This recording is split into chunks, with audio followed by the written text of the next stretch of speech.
Kami bilang sulaping mamamayan. Gawin namin ang lahat para sa ating bayan. Hindi kami magdadalawang isip na tumulong dahil para sa amin ang kalinisan ay dapat isulong. Pulutin namin ang mga basurang nagkalat sa daan para hindi sagapol ang nadaanan. Magpapatupad kami ng programa para isulong ang kalinisan at magsama-sama. Kami bilang mag-aaral, itataguyod ang kabutihang asal. Karapatan namin gamitin, pananagutan namin at tutuparin. Kami ay isang mamamayan, may tungkulin sa bayan. Di lamang sa salita, kundi sa gaway handa.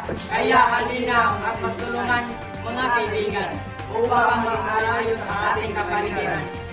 Kaya tayo na at magtulungan upang ang ating bayan ay malagaan.